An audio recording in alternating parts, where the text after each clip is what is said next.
Hi there. Welcome to the Own Your Expertise interview series. I'm Emily Crookston, owner and decider of all things at the Pocket PhD.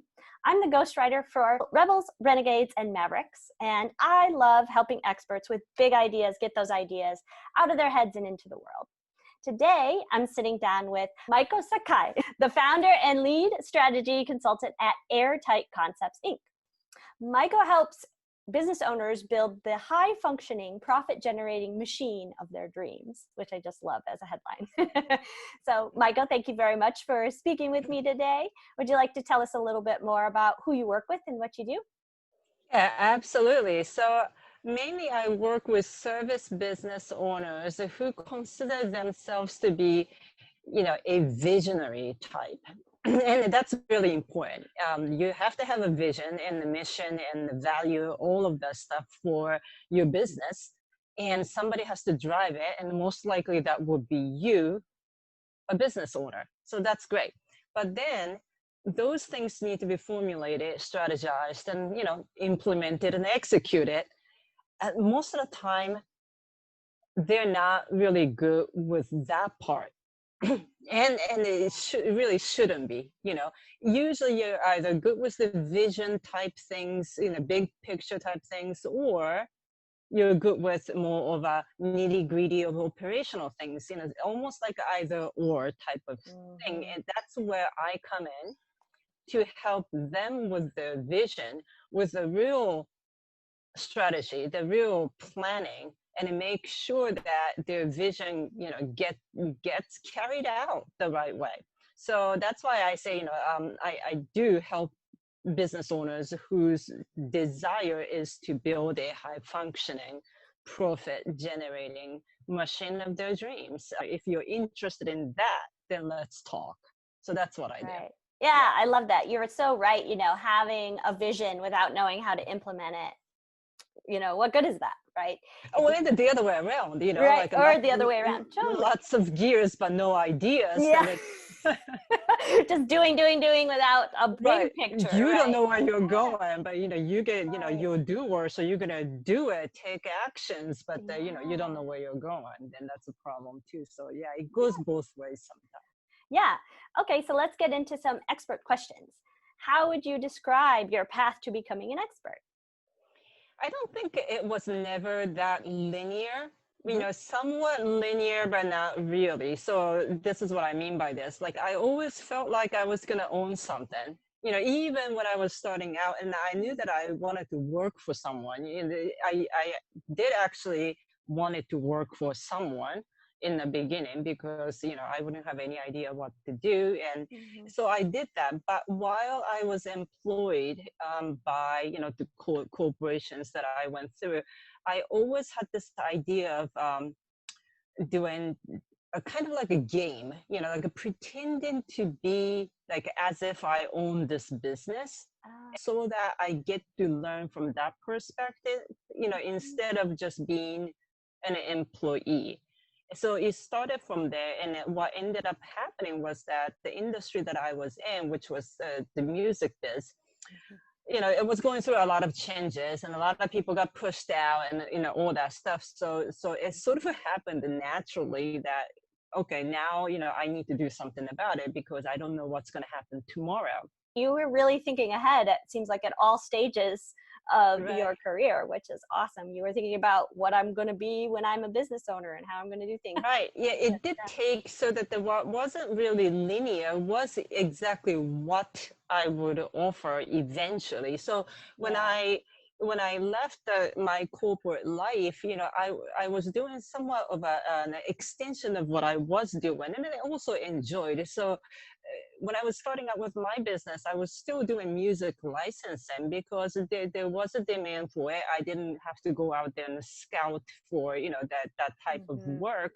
But then, that sort of started to die down a bit too. So then what? I wanted to be more of a generalist consultant, a strategy consultant, and look at any business as a whole. That evolution of it wasn't something that I planned or, anything like that. It's sort of like I had to let it happen to make it, arrive to that point.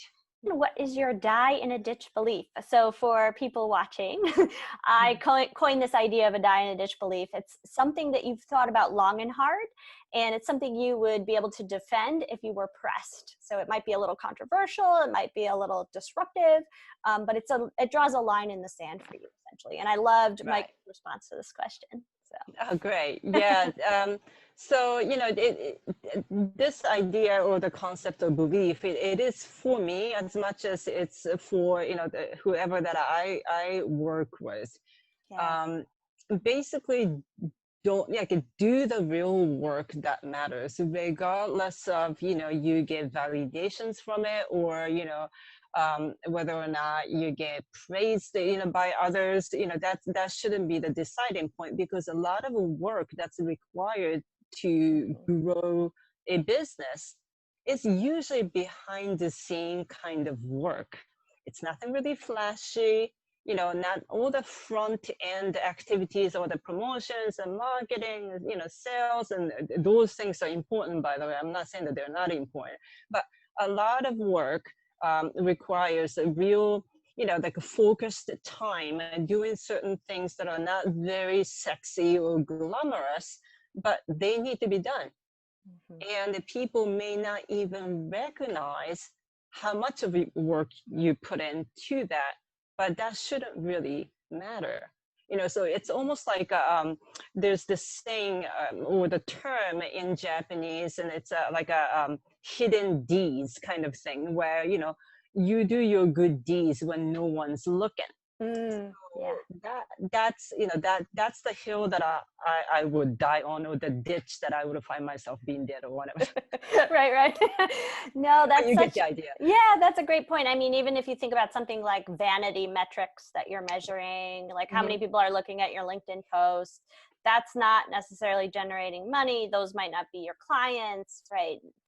But they make you feel good. They give you that hit of dopamine or whatever. But right. you gotta focus on the behind the scenes stuff. That's the stuff that, like you say, the not so glamorous side of owning a business, and that's the stuff that really moves you forward.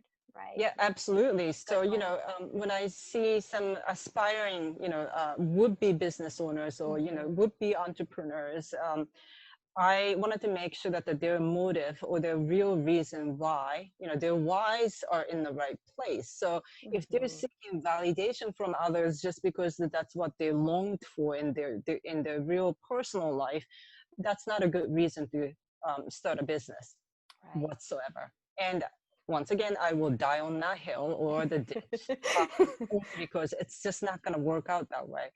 Starting a business shouldn't be the reason, or it shouldn't be the opportunity for you to get a kind of validation you've been longing for in your personal life. It's the worst thing you can ever do to yourself. You have to have missions and values beyond the kind of money that you wanted to make. Otherwise, what's required to run and manage a business will take a chunk out of you, and your vision becomes really, really important. If you commit to something that may not be working in the beginning, but you do this consistently, it's really important, and that will help you grow your expertise, avoid imposter syndrome, because you already decided there's a system there, that you trust the system, and regardless of what you're thinking or feeling, you keep going with it. So that's really helpful, because I've always looked at it from the other way around, like, oh, I need to create these systems in my business. What's wrong with me? I don't have these systems. But you're right that if you just choose consistency and then you track what's working and you pay attention, the system really reveals itself to you. You don't need to create it from the top down. That's exactly it. Well, great. Thanks so much, Maiko, for sitting down with me. Please just tell everyone where they can learn more about you. Oh, thank you. Yeah, sure. So I'm pretty active. I think it's a great way to start. I'm pretty active over Twitter. And I'm definitely active, on LinkedIn and Instagram. That's the best way to go about it. And my handle for Instagram and Twitter is at Maiko Sakai Biz, B-I-Z. So you can find me there. And if you wanted to find more information, I have a website, and it's www.maikosakai.com.